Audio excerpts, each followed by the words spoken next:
Okay, just let's get started. Hello everyone, and thank you very much for coming here to my presentation. I'd like to start off by introducing myself just a little bit. My name is Tiejun Chen, and just call me Tiejun. I'm a staff 2 engineer and 1 technical leader from VMworld OCTO ATC Advanced Technology Center. In our team, I'm working on several different either projects or exploration. One of them is Unikernel. So back here, today I'm going to talk about my Unikernel exploration.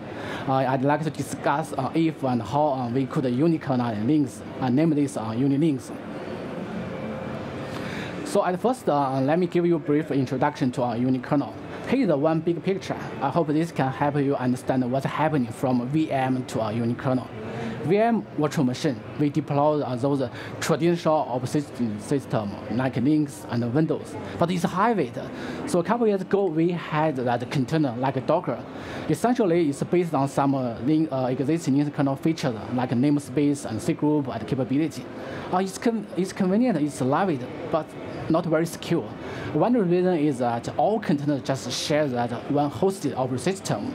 So if something is wrong with the hosted operating system, it could affect all containers.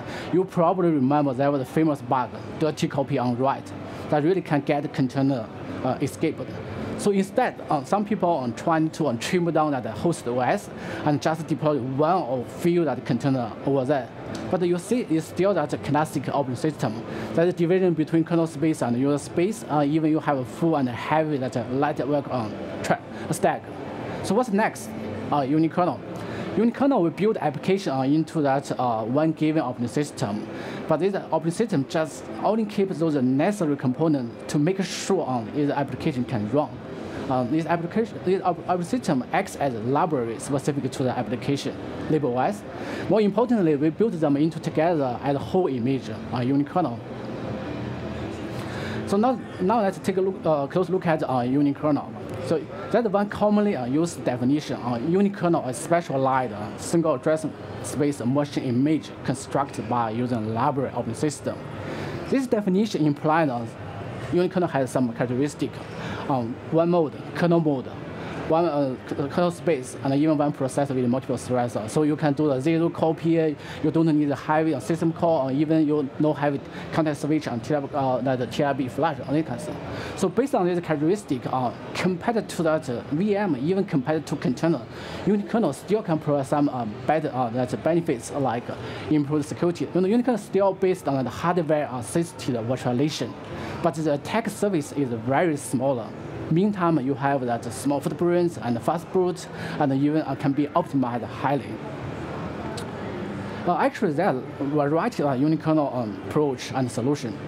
Here, I don't talk about in detail. I would say the reality, the fact is, as I mentioned, Unikernel can provide that significant performance, but it's hard to see them in the production environment. I think they are facing some challenges. First one, that compared user case. Unikernel is not sort of that one size fits all, but however, we need to figure out more use case. Capability.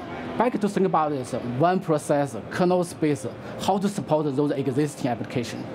You even cannot reuse some existing tool and utility to debug and monitor Unikernel. This is concern.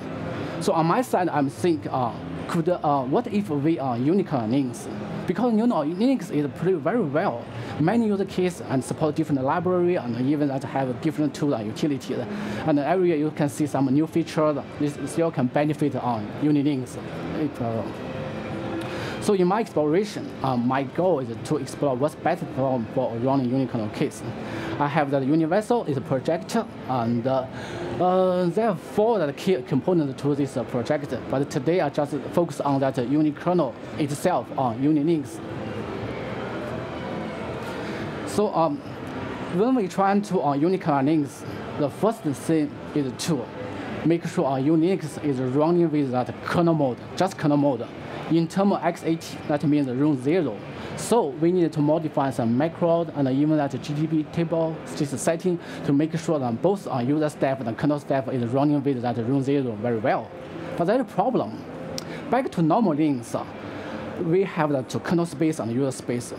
If that interrupt exception is triggered in the user space, CPU will switch from that user space to kernel space and switch from the user stack to kernel stack, and then CPU save some hardware that registers information over there. But no, Unix is running in kernel mode application with that user stack. So at that moment, CPU doesn't switch that stack. Think about this case. Sometimes we need to expand the user stack, right? At that moment, the user stack is not valid. It will trigger that page fault. CPU still want to save that register information to that invalid user stack. It will trigger another fault, double fault. Again, it's still not that valid that user stack. CPU will panic or shut down on something like this. How to address this problem? Fortunately, in terms of the x86 64, we have this feature on IST, interrupt stack table. That's where we can specify that the interrupt exception that stack. It doesn't depend on that kernel stack or user stack, right? In addition, we need to reflect the VDSO because we don't want to use that system call. System call should be gone, so we deflect the system call to the function call. In order to support a single address space, just run one process simply disable fork. Furthermore, we use a key configure and disable even remove those unnecessary components, and we also use remove some of that system call because you know what kind of system call you want to use in your application. This copy, now we have that one kernel space, so this that check, this copy should be gone. You remember that. Scheduler, Linux besides the idle and stop, they have that CFS and the real time and deadline, and this scheduler is complicated. But in terms of the Unikernel, we just run one process. We don't need this complicated scheduler. So we decouple this scheduler to make sure they can select a scheduler and according to your requirement. Also integrate some project. This project, because they port some live TCP IP stack to the Linux, this can contribute to the UniLinux. Another thing I want to mention here, Linux has many variants and list something like GS security, this secure Linux, even have Rumprun Linux. This is still out that Linux branch, but this Linux still can help you get that performance. So that means Unix still can support that multiple profile for the different user case, for IoT or for some that you have to consider security and real time. So what about the compatibility? There are some ways. Either you can use you can rebuild your source code with our pre-built library, or you can use that LD, dynamically resolve that system call to function call. In order to support the multiple process, figure out some ways. The first one way is to one figure just trigger one that Unikernel instance. Another way you have that PCID, process context identification, is sorted out the process ID. It can help support some limited process at the same time. So it's good enough because they can enable those existing that tool and log for the Unikernel. Even when we put the Unikernel into the context virtualization, we can use the multiple UTP tuple in one VM to isolate the different application. Okay, there's some enhancement also in my mind. So I hope one day in the future I want to integrate one small bootloader into that Unikernel itself to skip bells, or even that replace the ACPI partially with the DTB. We have that 11 bus and that device that probing and initialize, and even use some hardware feature to reduce that VM context switch to help us get that better performance.